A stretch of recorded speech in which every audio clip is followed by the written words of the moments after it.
Far East Broadcasting Company Philippines, in partnership with Green Hills Christian Fellowship Ortigas, bring you a message from the Word of God. Together, let us know Christ and make Him known.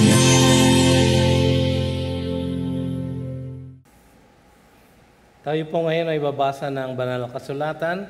Buksan po ninyo ang inyong mga Biblia sa Galatians chapter 4. Babasahin po natin ang verses 8 to 11. Galatians 4, verses 8 to 11. Tayo po'y tumayo.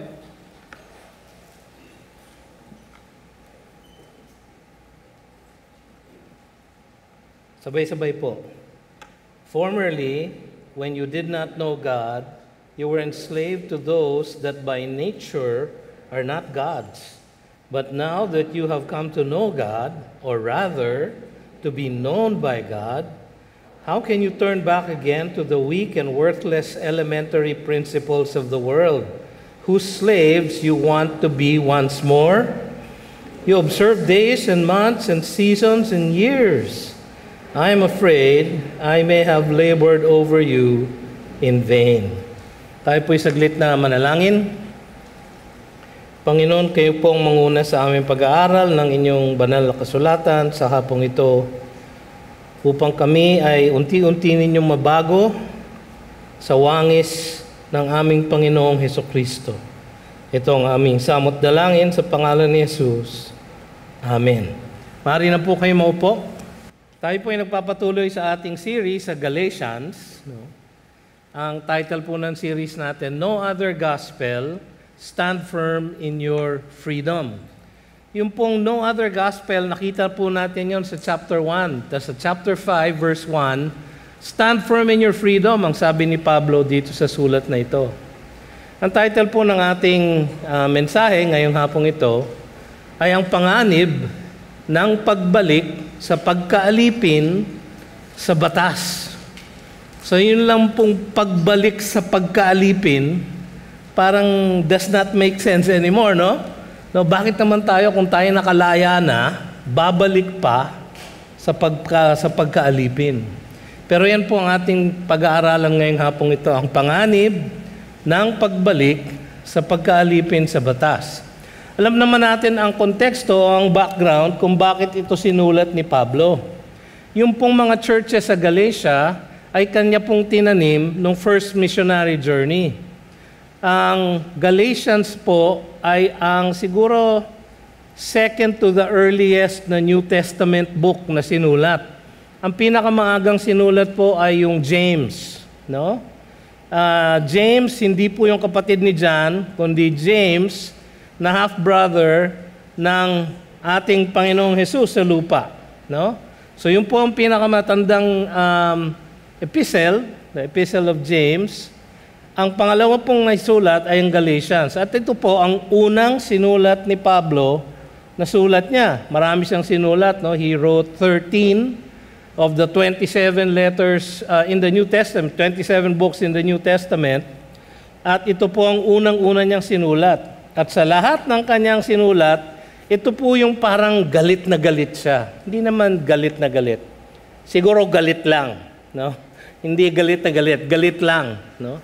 Pero he is very obviously exercised sa puso niya dahil yung mga na-save ng Panginoon sa pamamagitan ng mga churches na kanyang tinanim dun sa region of Southern Galatia, yung mga na-save doon at napalaya na mula sa kanilang pagkaalipin sa makataong relihiyon ay tila bumabalik o nagpapaloko sa mga Judaizers. Yung mga Judaizers po ay mga Hudyo, galing siguro sa Jerusalem, galing sa ibang lugar, na nagtuturo na in addition to faith in Christ, kailangan po ang mga Hentil ay sumunod din sa kautusan ni Moises.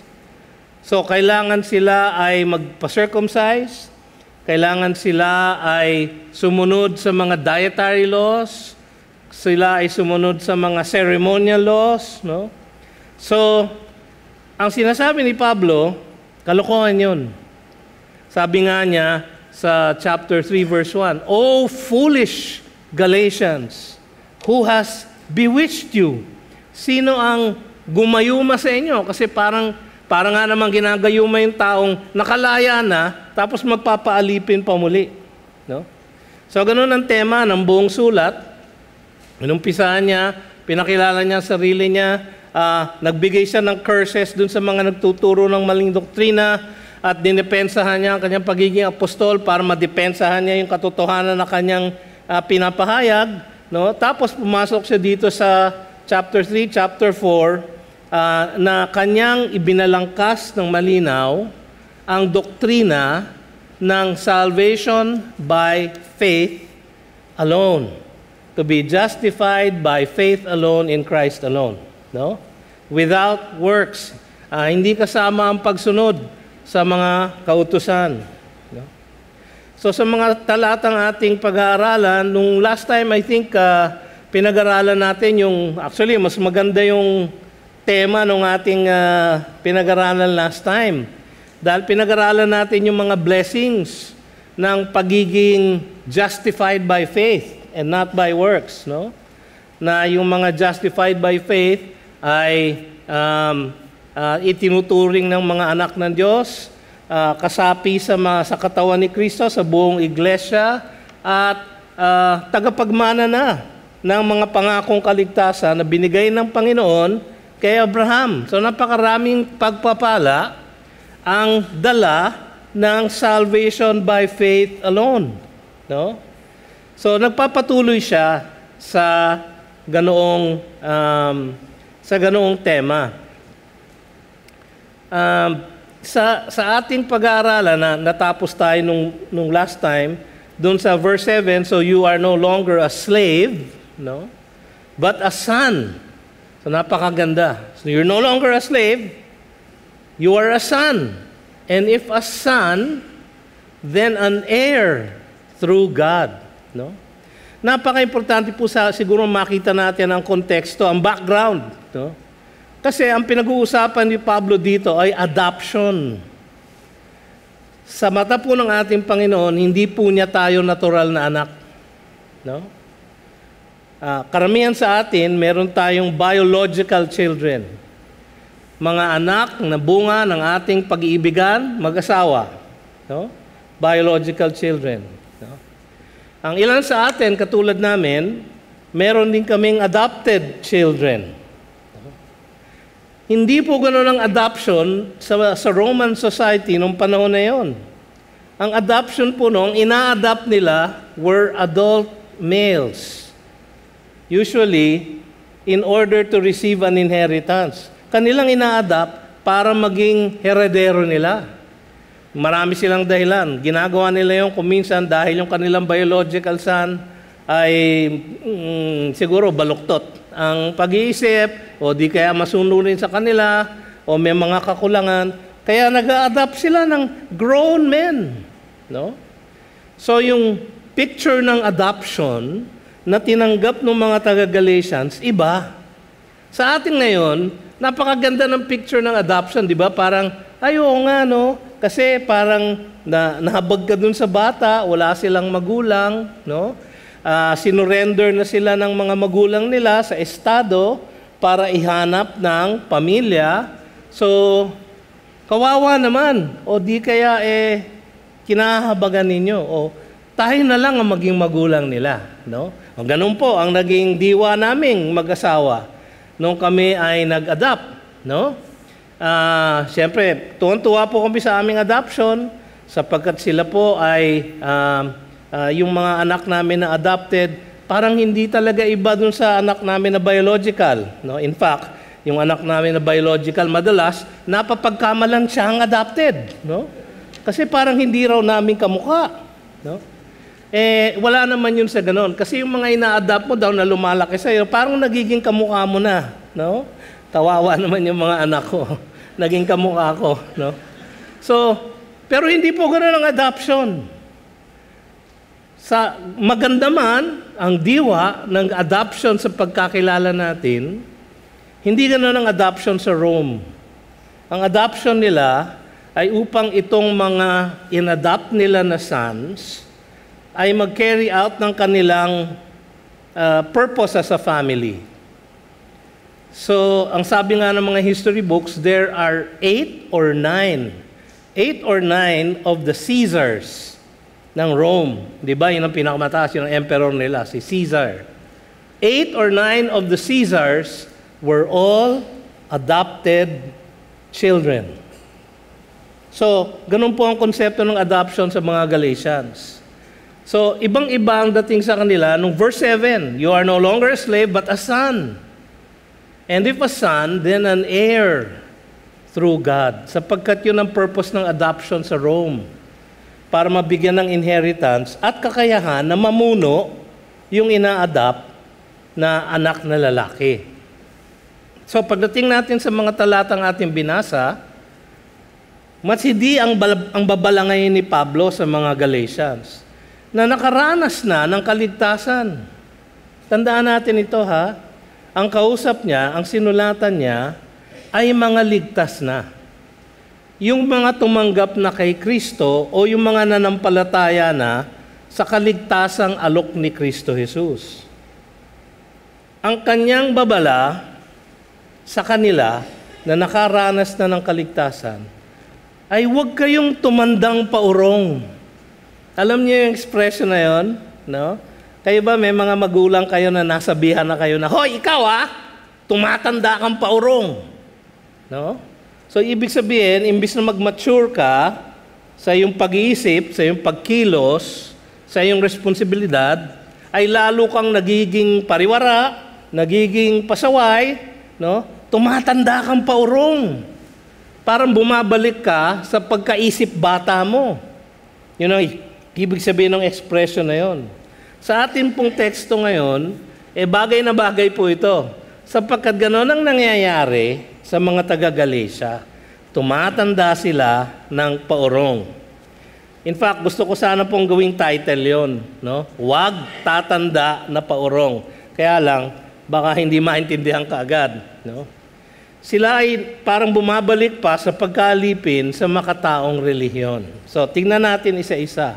Titignan natin yung kanilang dating kalagayan, tas yung kasalukuyan nilang kalagayan, no? At sa huli, isang babala. Isang pagkabahala ni Pablo sa kanilang kalituan.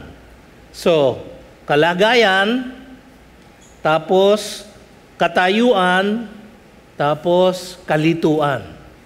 So, parang 3 K ang ating outline ngayong hapong ito. So, una sa lahat, ang dati nilang kalagayan. Ang dati nilang kalagayan ay alipin. Alipin sila. Sabi sa verse 8, formerly, dati-rati, no? When you did not know God, you were enslaved to those that by nature are not God's. Dati-rati, nung hindi nyo pa nakikilala ang Diyos, kayo ay napaalipin doon sa mga Diyos-Diyusan. Yung hindi talaga totoong Diyos. Yung hindi talaga tamang relihiyon. Yung hindi totoong paniniwala. Yun ang sinasabi niya sa verse 8. Una, hindi nila kilala ang Diyos na may nakaliligtas na kaugnayan sila sa Kanya. Papaliwanag ko, no? Hindi nila kilala ang Diyos na parang in a saving way. No? Kilala nila ang Diyos. Kasi sabi nga sa Romans chapter 1, si God has given all of us no excuse. Wala daw tayong excuse. Sapagkat makikilala natin ang Diyos sa pamamagitan lang ng mga bagay na Kanyang nilikha. The things that He created. Pangalawa, alam natin na may Diyos, makakakilala tayo sa Diyos dahil sa ating konsyensya, alam natin na may tama at mali. Kung merong tama at mali, ang ibig sabihin, merong naghusga na ito ay tama at ito ay mali. Ang lahat ng tao sa buong mundo, kahit na anong relihiyon, kahit na anong kultura, kahit na anong estado ng pamumuhay, kahit na anong klaseng edukasyon, pare-parehong merong sense of right and wrong. Doon po sa dalawang bagay na yon, creation and conscience, we can know God, but not in a saving way. Hindi natin siya kilala sa isang paraan na nakapagliligtas sa atin. No? Not in a saving way. Formerly, when you did not know God, no? Sabi ni Pablo sa 1 Corinthians 1:21, for since in the wisdom of God, the world did not know God through wisdom, it pleased God through the folly of what we preach to save those who believe. Sabi niya, ang dami-dami sa Church of Corinth na mahilig sa Greek philosophy, hindi nila makilala kung sino ang Diyos sa pamamagitan ng philosophy. At inordain ng Panginoon, it pleased God through the folly of what we preach. Sa aming gospel na pinipreach, saka sila nakakilala sa Diyos. Pero sa pamamagitan ng filosofiya lamang o pag-iisip lamang, hindi nila makilala ang Diyos. Sa 1 Thessalonians chapter 4 verse 5, ang sabi describe ni Pablo dito kung ano daw tayo before. Not in the passion of lust like the Gentiles who do not know God. Siyempre, kilala nila, alam nila na may Diyos, pero hindi nila kilala ang Diyos in a saving way. Wala silang kaugnayan sa Diyos na nakapagliligtas. Sa 2 Thessalonians chapter 1 verse 8, ito ang judgment daw sa mga hindi nakakakilala sa Diyos. In flaming fire, inflicting vengeance on those who do not know God and on those who do not obey the gospel of our Lord Jesus. Ang implication, kung tayo ay susunod sa gospel, sa mabuting balita, we will know God. We will know God in a saving way, sa isang paraan na nakapagliligtas. Datapwat, yung gospel ang nagdadala ng kaligtasan. The gospel has the power of God unto salvation. Yan ang nakakapagligtas sa mga tao. Sabi sa 1 John 4:8, anyone who does not love does not know God. So kahit na alam mo may Diyos, kahit na meron kang intellectual assent, ngunit kung hindi mo siya kilala in a saving relationship with Him, you do not love. Anyone who does not love does not know God because God is love. So, ang dati nilang kalagayan, hindi nila kilala ang Diyos in a saving way. Hindi sa isang kaugnayan na nakapagliligtas. Pangalawa, hindi nila kilala ang Diyos dahil alipin sila sa mga maling paniniwala tungkol sa Kanya, sa makataong relihiyon at sa mga Diyos-Diyusan. Sabi dun sa verse 8, you were enslaved to those that by nature are not God's. You were enslaved to those that by nature are not God's. Alam naman natin yung sinabi na pag-aralan na natin yung verse 3. Chapter 4, verse 3, last week, pinag-aralan natin, in the same way, we also, when we were children, were enslaved to the elementary principles of the world. So yung word na enslaved, nandun ulit sa verse 8. Verse 8, you were enslaved to those that by nature are not God's. So yung pong elementary principles at yung are not God's are the same. Kasi sa verse 3, you were enslaved to elementary principles, the ABCs of human religion. Sa verse 8, you were enslaved to those that are not God's. So, ang ibig sabihin nun, if A equals B, B equals C, then A equals C. Right? So, ang ibig sabihin, you were enslaved to those who were not God's. They are the elementary principles of this world. The ABCs of religion, nagawa lang ng tao, mga relihiyon na makatao. In fact, si Pablo, nung sumulat siya sa mga taga-Efeso, Sabi niya dun sa mga Ephesian Gentiles na nasa Ephesus, therefore remember that at one time, you Gentiles in the flesh, called the uncircumcision by what is called the circumcision, yung tinatawag na uncircumcision ng mga Jews, no? So ganun mga Gentiles, which is made in the flesh by hands, remember that you were at that time separated from Christ, alienated from the commonwealth of Israel, and strangers to the covenants of promise, having no hope and without God in the world. Doon yung pong kalagayan ng lahat ng tao. Lahat ng tao sa buong mundo ay pinanganak sa ganyang kalagayan. We are without God in the world. Sabi sa Isaiah 37:19,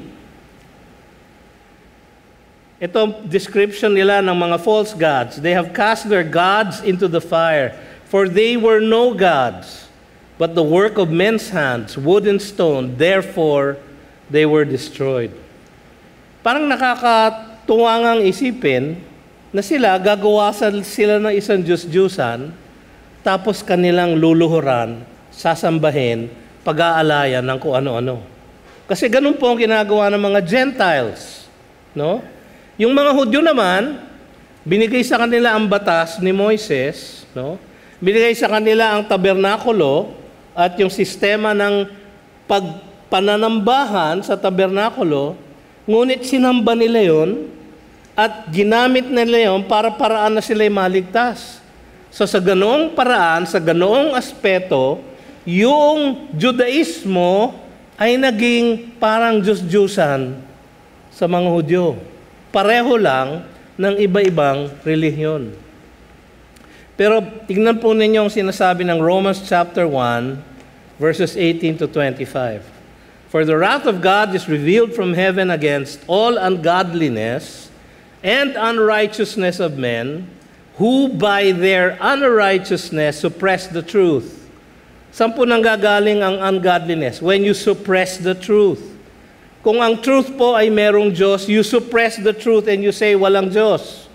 Kung ang truth po ay ikaw ay nilikha ng Diyos, you suppress the truth and you will say, hindi ako nilikha ng Diyos. No? For what can be known about God is plain to them because God has shown it to them. For His invisible attributes, namely His eternal power and divine nature, have been clearly perceived ever since the creation of the world in the things that have been made, so they are without excuse. Ang lahat ng tao ay without excuse. You cannot say honestly na there is no God. Kahit yung mga atheists will have to admit that there is a God. Tignan lang natin ang nature, tignan lang natin ang creation, it is very hard na hindi makarating dun sa konklusyon na walang Diyos. Sinong gumawa ng lahat ng ito? Kanino nagmula ang buhay? Sino nagpapatibok ng ating puso? Hindi yung magandang babae sa kanto, ha? Sino ang nagbibigay talaga ng pagtibok ng ating puso? Alam nyo ba, hindi pa nadidiskubre ng mga doktor kung saan nagmumula yung kuryente na nagpapatakbo ng ating mga puso? Hindi pa alam ng tao yan. Sa dami ng alam natin, sa siyensya, no? Ang mga doktor ngayon, pwede nilang lagyan ng pantanggal ng bara, yung mga arteries mo sa loob ng puso, no? Alam na alam ko po ito. Dahil 2 beses na po akong nagawa ng ganyang procedure, no? Dati po sa groin nila pinapasok yung catheter na yon, no? Angioplasty ang tawag doon. Nung ako po in-angioplasty na huli, dito na lang po sa kanang kamay, no? Binuksan ng konti yung aking ugat dito, nagpasok ng isang maliit na tube. At sa dulo ng tube na yon ay meron isang gadget na pagpasok dun sa bara, no, ay biglang bubuka at mananatiling bukas. At hindi lang yon. Over time, nagre-release siya ng gamot para hindi magsara ang aking ugat. Kaya hanggang ngayon, buhay pa ako. No? Dahil po sa siyensya, pero hindi alam ng mga doktor kung saan galing ang kuryente na nagpapatakbo ng puso. Kanino galing? Sa ating Diyos. So, hindi mo pwede ipagkaila kung alam mo ang iyong katawan, kung nakikita mo ang creation. For although they knew God, alam nila, dito sa isip, they did not honor Him as God or give thanks to Him, but they became futile in their thinking, and their foolish hearts were darkened. Claiming to be wise, yung mga nagmamarunong na mga evolutionists, claiming to be wise, they became fools. Di ba ang sabi ng Biblia? The fool said in his heart, there is no God. They became fools and exchanged the glory of the immortal God for images resembling mortal man and birds and animals and creeping things. Therefore, God gave them up in the lust of their hearts to impurity, to the dishonoring of their bodies among themselves, because they exchanged the truth about God for a lie and worshipped and served the creature rather than the Creator who is blessed forever. Amen. Sino po yung creature na ating sinasamba? Tayo po. Tayo po yun. Yung self. Sinasamba po natin ang ating self. Gumagawa tayo ng Diyos-Diyusan na pwede nating tanggapin. Yung hindi masyadong stricto, no? Yung hindi yung parang kabanal-banalan, no? Ayaw natin nung Diyos na paparusahan ang makasalanan. Ang gusto nating Diyos yung ine-excuse niya ang lahat. Pwede ang lahat. Pasok ang lahat. Imbitado ang lahat. Gumagawa po tayo ng mga Diyos-Diyusan. Yan po ang nangyari sa atin. Hindi nila kilala ang Diyos sapagkat napaalipin sila sa ganung maling paniniwala, makataong relihiyon, at mga Diyos-Diyusan. Yung mga Diyos-Diyusan na tao din ang gumawa. So 1 Corinthians chapter 8 verse 4, ang sabi doon ni Pablo, therefore, as to the eating of food offered to idols, no? Matutuwa kayo dito, kayong mahilig dumalaw sa mga piyesta, no? Inabutan niya ba, ewan ko, kung nagpe-piyesta pa ba ngayon, yung nagpapakain kayo sa bahay nyo, tas kahit na sinong dumaan sa kalye, pwedeng pumasok at makikain, no? Sa probinsya nun, ganun eh. No? Pag Mayo po, meron pong Santa Cruzan sa Malolos, Bulacan. Tagaroon po kami, no? Kaya hindi nyo lang po halata, pero dati po ako ay may punto, no? Pero may punto po ako, puntong Malolos. No? Pupunta kami, kakain kami sa kahit na anong bahay, na bukas. Pero ang sabi nung iba, nung kami naging Kristiyano na, ay, inahalay nila yan sa mga Diyos-Diyusan. Ito ang sabi ni Pablo. Therefore, as to the eating of food offered to idols, we know that an idol has no real existence. Walang other gods. Walang ibang Diyos. There is no God but one. So, pwede na kayong kumain sa piyesta. Ng morcon, lechon, mechado, menudo. Yan ang mga handa sa ano eh. Lahat na nagbabara ng puso nyo, yan ang handa sa piyesta. Pagkagaling nyo sa piyesta, dumiretso na kayo sa ospital, dahil magpaalis na kayo ng bara sa puso. No? Wala pong ibang Diyos. So wala pong inaalay sa mga Diyos-Diyusan kasi walang Diyos-Diyusan. Pero itong mga Gentiles, napaalipin sila sa ganung maling pag-iisip. Tayo din, alam nyo, kung minsan, dinayo natin namin, wala naman kami Diyos-Diyusan. No? Yung pamilya po ng aking misis, no, sila po hindi pa nako-convert. Sa kanilang bahay po, napakaraming santo. No? At every 6 p.m., meron silang angelus. No? Na sila ay masugid, na every 6 p.m., nagro-rosaryo. No? Isang Hail Mary, isang Our Father, isang Glory Be. No? Yan po ang angelus. Di ba? So, yan po ang relihiyon ng makatao. Napaalipin po tayo lahat dyan. Tayo namang mga ebangheliko, mga lumaki na ebangheliko, no? Akala natin tayo ligtas, hindi po. Lumaki po tayong iniisip na kailangan mabait tayo, nag-a-attend ng church, nag-attend ng Sunday school, kasama sa Bible study, nagbibigay ng ikapo. At kailangan natin gawin yun para tayo ay makarating sa langit. Mali din po. Napaalipin po tayong lahat sa ganyan. Yan ang dati nilang kalagayan, alipin. Ano ang kasulukuyan nilang katayuan? Itong maganda, tagapagmana. Tingnan niyo yung verse 9. First part ng verse 9. But now, may pagbabago. But now, that you have come to know God. Nakakilala na kayo sa Diyos. But now that you have come to know God, or rather to be known by God. Meron na pong nangyaring difference, no? Anong difference? You have come to know God. Ayon sa verse 7, you are no longer a slave but a son. And if a son, then an heir through God. Because sabi sa sa chapter 3 verse 2,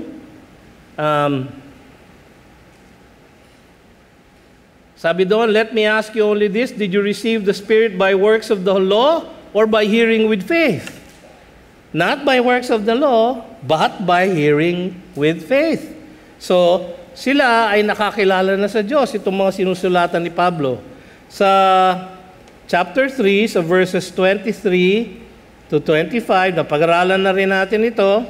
No? Ang sabi doon, now, before faith came, we were held captive under the law, imprisoned until the coming faith would be revealed. So then the law was our guardian until Christ came in order that we might be justified by faith. But now that faith has come, we are no longer under a guardian. Tayo po ay pinalaya na. Tayo po ay hindi na alipin. Sa chapter 4, verses 6 to 7, napag-aralan natin noon, and because you are sons, God has sent the Spirit of His Son into our hearts, crying, Abba, Father. Tayo po ay may malapit, sariwa, wagas na kaugnayan sa Diyos. Tayo ay tagapagmana na. Yan ang kasalukuyan nating katayuan. So yung mga Galatians, nakilala na nila ang Diyos at sila ay inaring ganap, justified. Yan po ang Tagalog ng justified. No? Inaring ganap. Napakalalim po, no? Inaring ganap. Justified. Sila ay naging justified sa pamamagitan ng pananampalataya kay Kristo Jesus. Sabi sa verse 9, but now that you have come to know God. Sila ay nakakilala na sa Diyos. Sila ay binuhay na ng Espiritu ng Diyos. Binago na ng Espiritu ng Diyos ang kanilang pag-iisip. Nabuksan na sa kanilang ang gospel. Nagkaroon na ng sense yung Word of God sa kanila. No? So tunay yung kanilang conversion. Tunay silang mananampalataya.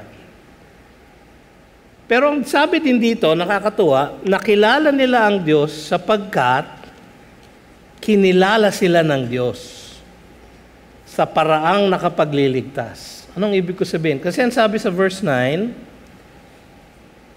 but now that you have come to know God, or rather, so parang kinorek ni Pablo sarili niya, no?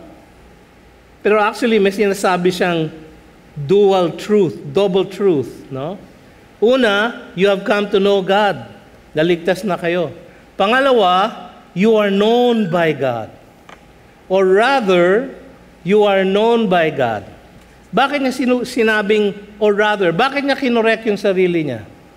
Sapagkat, ang nauna ay ang pagkakilala ng Diyos sa atin. Tayo ay kinilala niya. He knew us. Hindi ko masabi, mali yung grammar pero dapat in the Greek, He know us. No? Kasi present, past participle, nagko-continue yung verb. He know us. Anong ibig sabihin nun? Kinilala tayo ng Diyos sa isang paraang nakapagliligtas. Sabi nga niya kay Moises sa Exodus 33:12, Moses said to the Lord, see, you say to me, bring up these people, but you have not let me know whom you will send with me. Yet you have said, I know you by name. Sinabi ng Diyos kay Moises yun. I know you by name.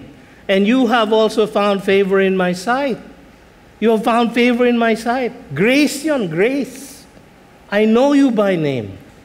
Kilala ng Diyos si Moises, hindi sa alam niya kung ano pangalan ni Moises, kundi kilala niya in a saving way. In a saving way. Ito, 2 Timothy 2:19. But God's firm foundation stands bearing this seal. The Lord knows those who are His. Kuha niya yun? The Lord knows those who are His. Ano ibig sabihin nun? Kilala niya ang sa Kanya. Kilala niya ang Kanyang mga anak. Kaya tayo nakakilala sa Diyos dahil kinilala niya muna tayo. Hindi yung nauna yung, kaya ka nakilala ng Diyos dahil nakilala mo siya. Kasi ang sabi ng Biblia, patay tayo sa ating mga kasalanan. Ephesians 2:1. Paano ka makakakilala sa Diyos? In a saving way, kung patay ka, spiritually. Di ba? Hindi pwede, di ba? Sabi sa John 6:44, no one can come to me, sabi ni Kristo Jesus, no one can come to me.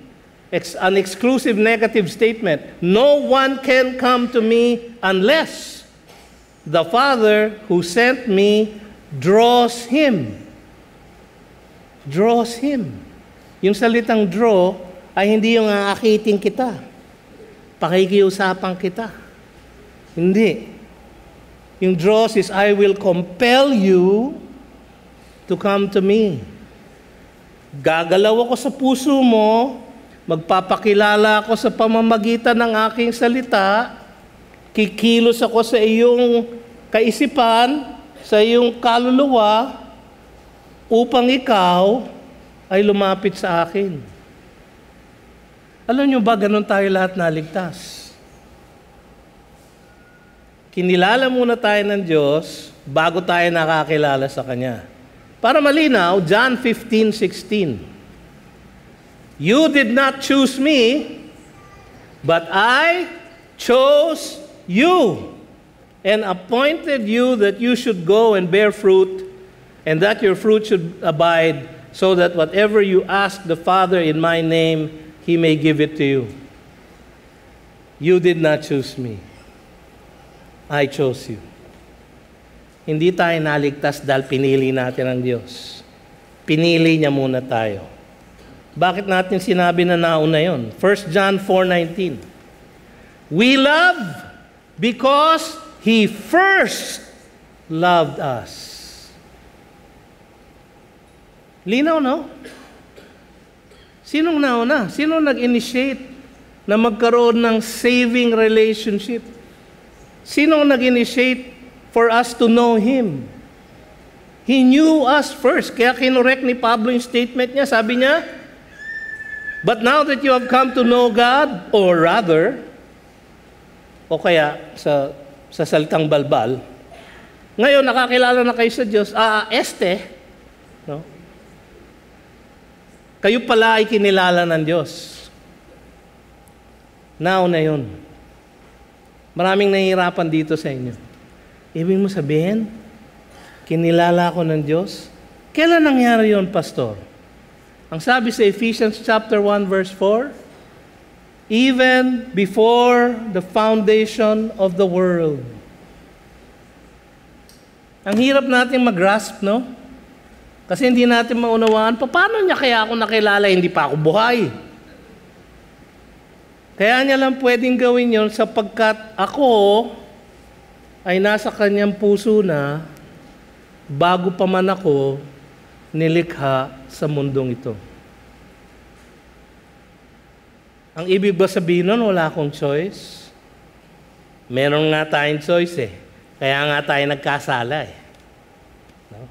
Sabi niya sa John 3:18, if anyone does not believe in the Son, he is condemned already. tayo ay papunta na sa impyerno dahil sa ating choice, dahil sa ating maling choice. Ang ginagawa niya lang ay nililigtas niya tayo. Kung tatanungin niyo, pero Pastor, ba't ako? Alam niyo, matagal ko nang tinatanong ang Panginoon dyan, bakit ako, Panginoon? Ako pa sa lahat ang pinili mo. Wala po akong karapatan na piliin ako ng Diyos. Wala akong nagawang mabuti sa buhay ko para piliin ako ng Diyos. Wala! Ngunit ako'y kanyang minahal, ako'y kanyang inilapit sa sarili niya, at ako'y kanyang niligtas. Sila ay nakakilala dahil sila ay kinilala muna ng Diyos. Naligtas na sila, dito ligtas na sila. Kaya lang, may problema, merong kalituan. Doon po tayo magtatapos. Ang nakakabahala nilang kalituan. So, ang dati nilang katayuan ay kalagayan ay alipin. Ang kasalukuyan nilang katayuan ay tagapagmana, ligtas, malaya. Ang nakakabahala nilang kalituan ay isang babala. Merong isang babala na binibigay si Pablo dito. Tignan niyo yung second half ng verse 9. So, but now that you have come to know God, or rather to be known by God, how can you turn back again to the weak and worthless elementary principles of the world, whose slaves you want to be once more? Gusto niyo ulit magpaalipin sa maling katuroang makatao? Sa maling mga Diyos-Diyusan, sa isang relihiyon na hindi nakapagliligtas. So, imbis na kayo ay maging anak ng Diyos, gusto nyo maging Baptist? Gusto nyo maging Methodist? Presbyterian? Katoliko? Hudyo? Kayo'y pinalaya ko na, kayo'y tagapagmana ko na. Gusto niyong bumalik doon? Yun ang sinasabi niya. Yun ang kanyang babala. You observe days and months and seasons and years. Yan po yung kautusan ni Moises. I am afraid I may have labored over you in vain. Naririnig niyo ba yung sama ng loob ni Pablo doon? I may have labored over you in vain. Nasayang ba ang aking pagpupursige sa inyo? Nasayang ba lahat yun? Ibig niyo sabihin, nag-rejoice na tayo noon. Tapos, babalik kayo kung saan kayong pinalaya na? Yun ang kanilang kalituan. Kasi nga, meron dumating sa kanila, nagsasabi, oo, okay naman yung faith in Christ, pero kailangan dagdagan nyo ng works.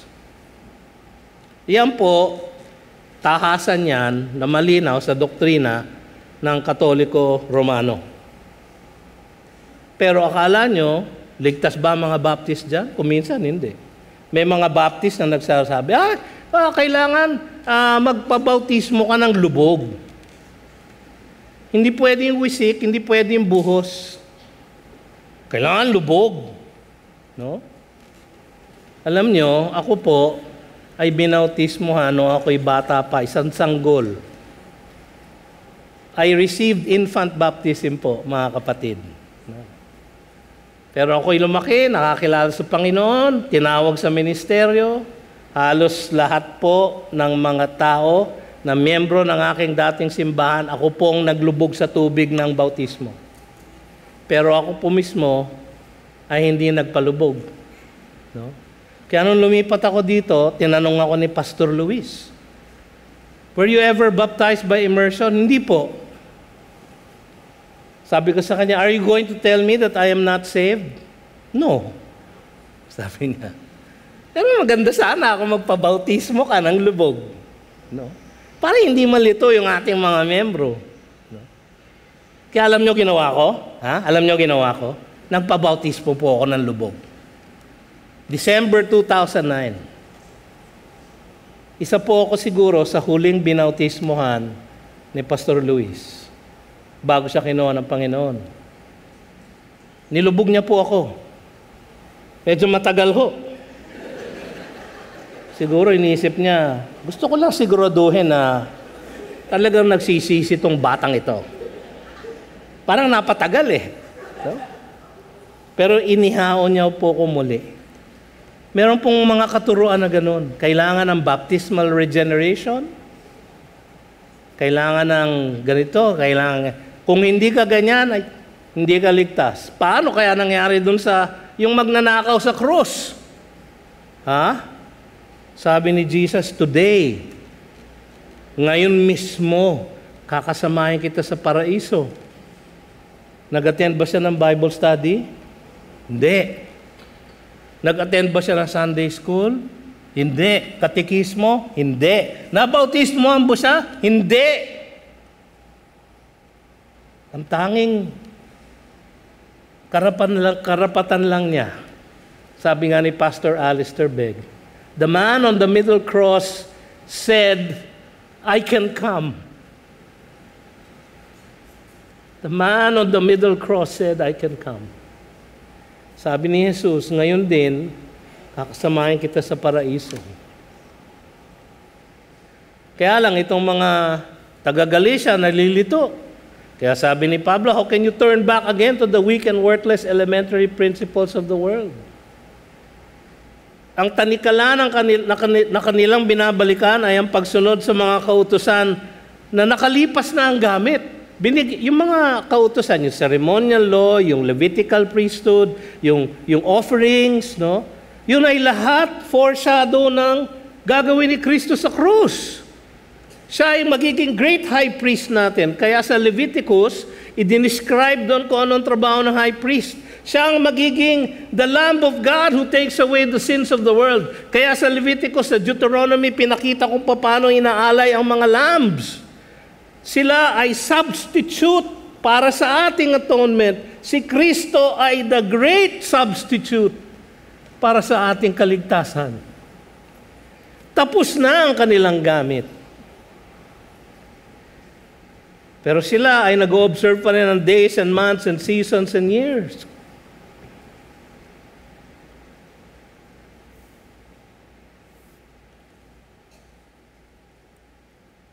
Kaya sabi ni Pablo sa 1 Thessalonians 3:5, alam niyo, matagal tong issue na to eh. Kahit saan church siya magpunta, sa Thessalonica, sinulatan niya sila.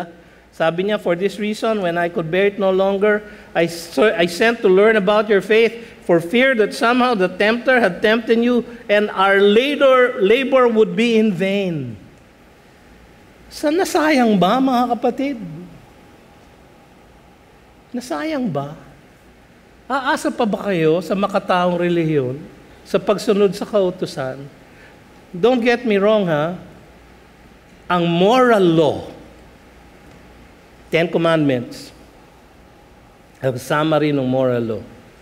Ang summary ng 10 Commandments, love the Lord your God with all your heart, mind, soul, and strength. Love your neighbor as yourself. Yung pong moral law, sila ay nagpapakita ng nature, kalikasan ng Diyos. Yun, hindi po nagbabago yan.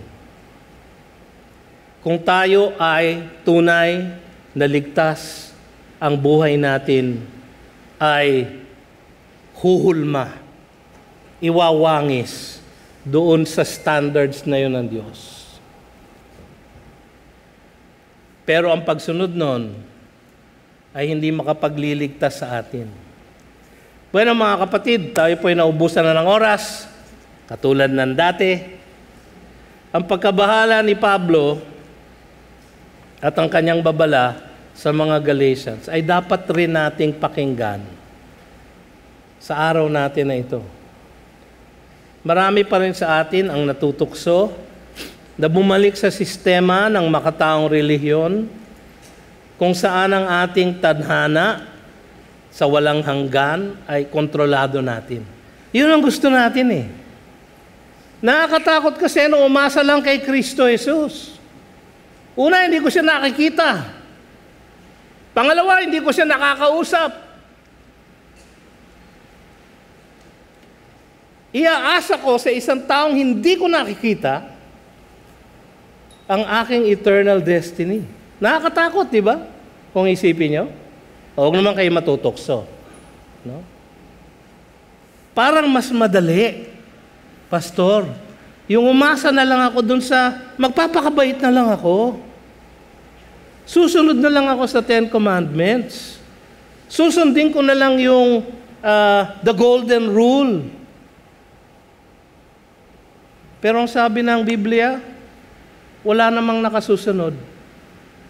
There is no one righteous, no, not one. For all have sinned and have fallen short of the glory of God.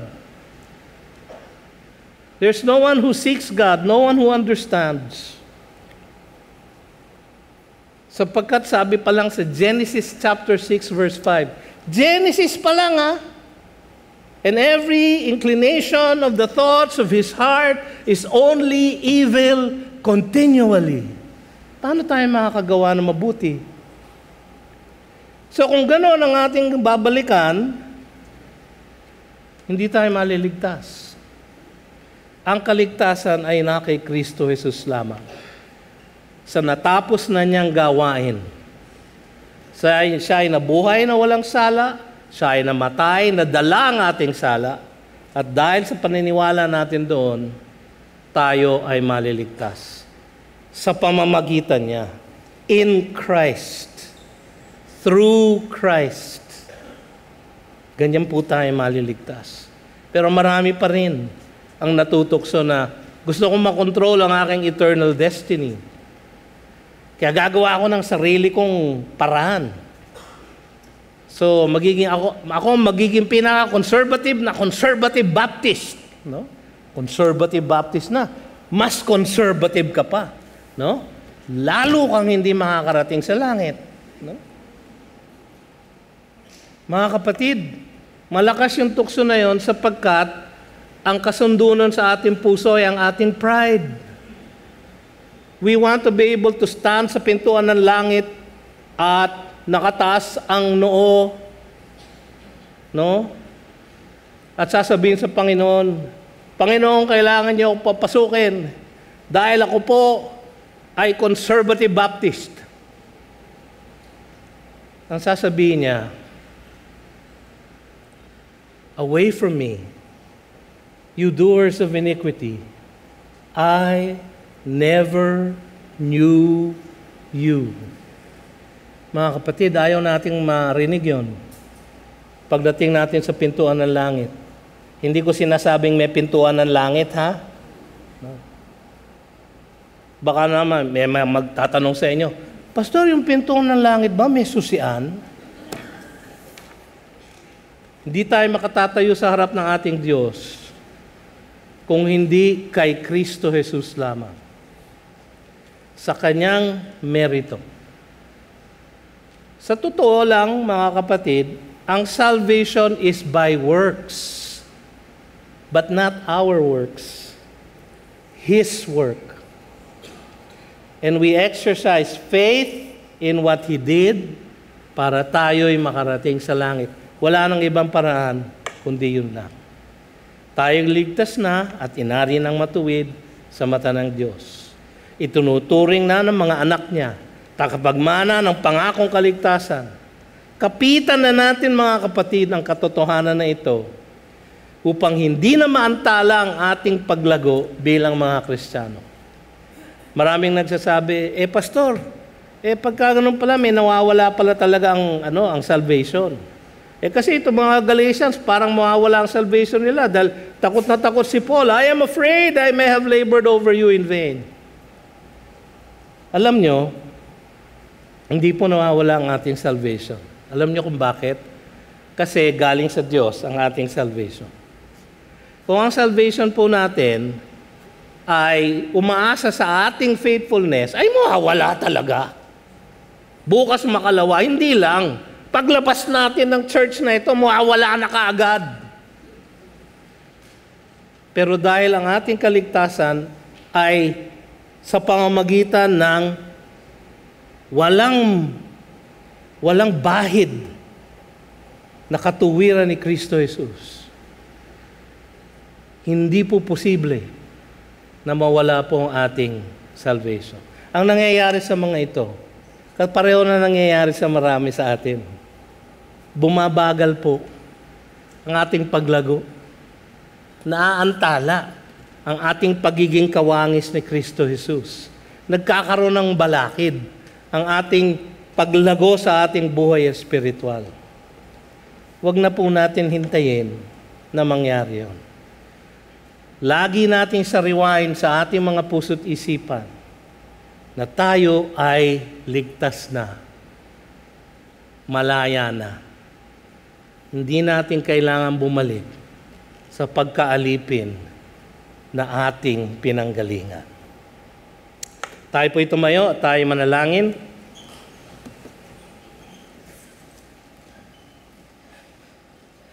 O Panginoong Diyos, maraming pong salamat sa inyong turo sa amin sa hapong ito. Nawa ay yakapin nga namin ang tunay, O Diyos, ang katotohanan na dahil sa pananampalataya namin sa natapos ng gawain ni Jesus, kami ay tunay na malaya na upang gawin ang kanyang kalooban sa aming mga buhay.